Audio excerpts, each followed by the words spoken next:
I've been on the carnivore diet for 3 years now, and during all that time, I have never once experienced the issue that I'm going to talk about today. However, prior to the change in my diet, I actually did suffer from this specific problem quite a few times, in fact. So when it happened again just recently, I did recognize it for what it was almost immediately. Because of how awesome I've actually felt for the past 3 years, I genuinely thought those days were over. It felt like this came out of nowhere and it scared the living crap out of me. This is something that we have got to talk about right here on the Carnivore Science Channel.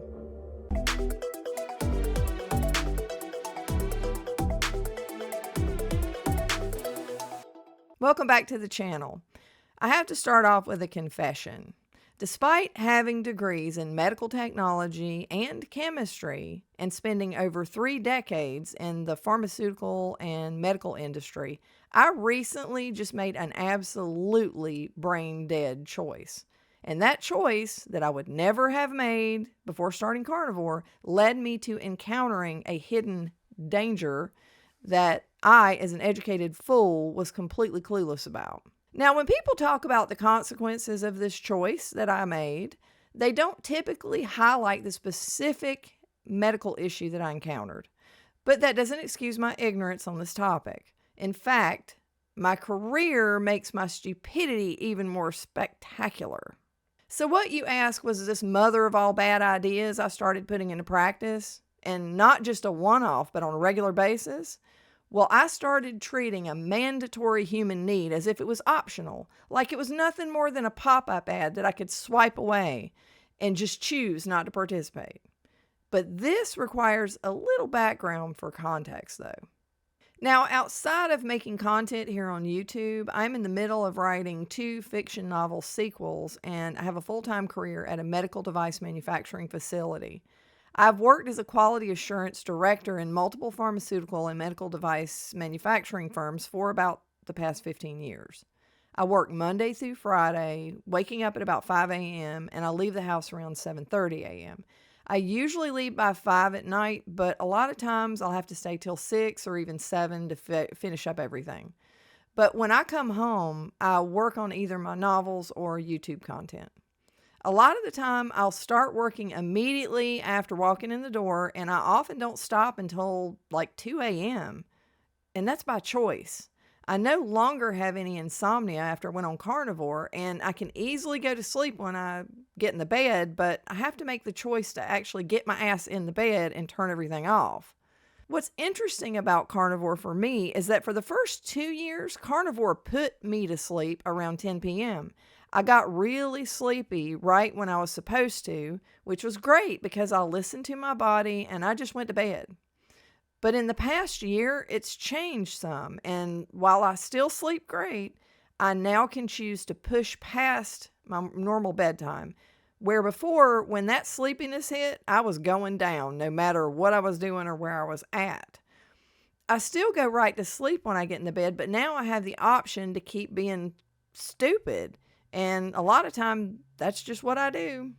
So over the past 9 months or so, I just keep going like the damn Energizer bunny. And I just keep working, muttering to myself the entire time, I'll just finish this one last paragraph or edit this one last clip and then I'll call it a night. I actually say that out loud to myself. I believe you have my stapler. And I keep going until whatever I'm working on is completely finished, which ends up being hours and hours later. Sometimes I have done this until 3 a.m. during the week. Most of the time, though, I end up going to sleep around 2 a.m. and then I get up at 5 and I keep going nonstop. Not every night, but at least a few nights a week at times. The rest of the time, I usually don't go to bed till, 10 or 11. It's not as early as I should, and it varies, but I'm doing the late nights way too often. Also, on the weekends, I get extra dumb. Since I don't have to be at my job, I've pulled quite a few all-nighters. I mean, what's my deal? I'm not 20 living in a frat house, for God's sakes. Now, before I went carnivore in 2022, I didn't sleep good at all. I had a lot of insomnia and really bad quality sleep. But if I tried to do what I've been doing now, Stay up that late and try to make it to work the next day? Oh, hell no. The pain and exhaustion would make me feel so horrible that I would have to call in and take a sick day. And that did happen to me on occasion because of all the insomnia that I had back then. So I remember how I could barely function afterwards. So, glass half full here. This is a testament of what you can do on Carnivore that you couldn't do before. But let me be clear, this is never what you should do. It is a bad idea. So anyway, after a recent episode of a Saturday all-nighter and a couple of 2 a.m. stretches during the week, I woke up at 6 a.m., which I never do because that's an hour later than my internal carnivore clock normally wakes me. And what I experienced scared the crap out of me. My blood pressure was elevated, and I mean significantly, at least for me. With the headache and all, it was textbook. Now, before I went carnivore, I occasionally dealt with elevated blood pressure, and I was going to end up on blood pressure medication, but thankfully, I found carnivore, and it was just one other medical issue that disappeared after going on the diet.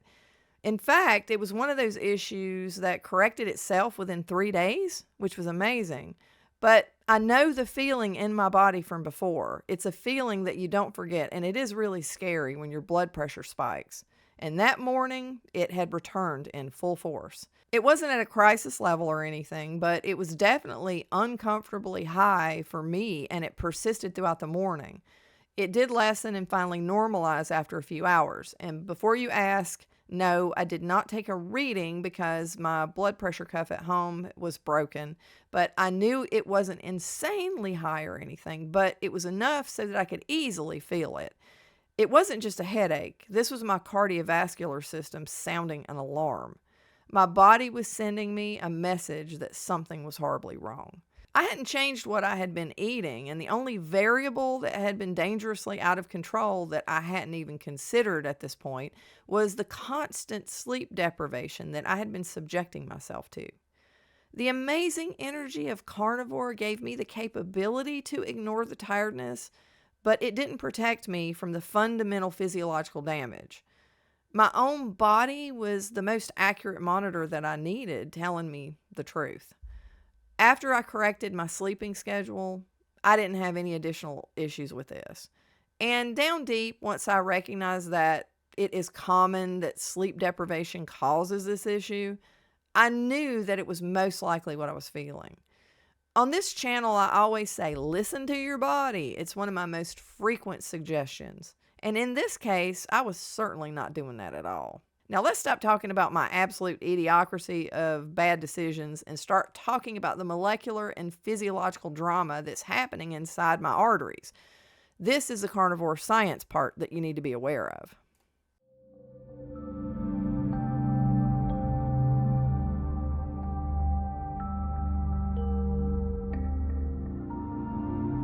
When you stay awake and active past your natural bedtime, you're keeping your body in sympathetic nervous system SNS mode, the fight or flight accelerator. During sleep, your parasympathetic nervous system, PNS, the rest and digest brake pedal, takes over. It slows your heart and tells your body to relax.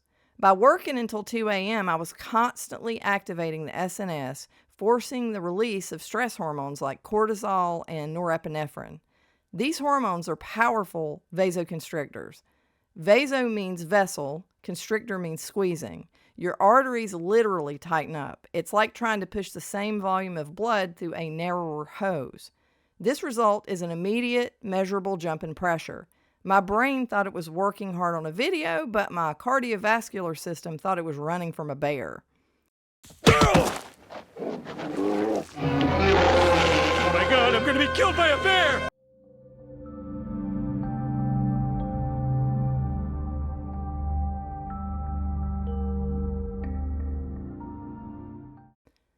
Your blood pressure naturally drops about 10% to 20% while you're sleeping.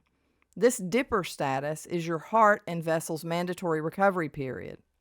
When you force yourself to stay awake and active during these hours, you prevent that dip. People who don't experience the dip are called non-dippers or reverse dippers, and they have a significantly higher risk of serious cardiovascular events. Non-dipping is a drop of less than 10%, and reverse dipping, or rising, is when the BP increases at night. By consistently hitting those late hours, I was robbing my heart of its only chance to rest. The quality of sleep you get from 2 a.m. to 5 a.m. is also severely compromised. You miss the proper cycles of slow wave sleep, SWS, and REM, which are essential for deep autonomic nervous system regulation. SWS, also known as deep sleep or stage 3 sleep, is the deepest and most restorative stage of non-rapid eye movement, NREM sleep. Characteristics: occurs during the first half of the sleep cycle, characterized by slow, high-amplitude brain waves called delta waves, reduced heart rate, breathing rate, and muscle activity. It's more difficult to wake up from. Functions: rest and recovery. SWS is essential for physical and mental restoration. Brain consolidation. SWS helps to process and consolidate memories and information learned during the day. Hormone regulation. SWS promotes the release of growth hormone, which is important for cell repair and regeneration. Immune system function. SWS is thought to play a role in boosting the immune system. Benefits: improved cognitive function and memory, reduced stress and anxiety, enhanced mood and well-being, lower risk of chronic diseases such as heart disease and diabetes. Tips for promoting SWS: get enough sleep, 7 to 9 hours for most adults, go to bed and wake up at the same time each day, create a relaxing bedtime routine, avoid caffeine and alcohol before bed. Make sure your bedroom is dark, quiet, and cool. I will note that the amount of SWS varies from person to person. Older adults tend to have less SWS than younger adults. REM, rapid eye movement sleep. REM sleep is a stage of the sleep cycle characterized by rapid eye movements, increased brain activity, and dreaming. It is crucial for consolidating memories, processing information, and regulating mood. During REM sleep, your heart rate and breathing quicken, and the muscles in your limbs become temporarily paralyzed to prevent you from acting out your dreams. Now, there's a lot more to know about sleep and sleep cycles. This is just the surface of sleep science, so to speak. The sad thing is, I knew a lot of this already, but as the saying goes, knowing something and actually paying attention to it are two entirely different things.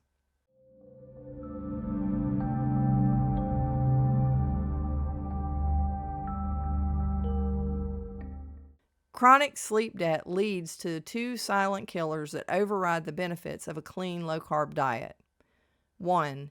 Impaired hormonal balance. Lack of sleep increases stress hormones and disrupts hormones that regulate appetite, ghrelin and leptin, and metabolism.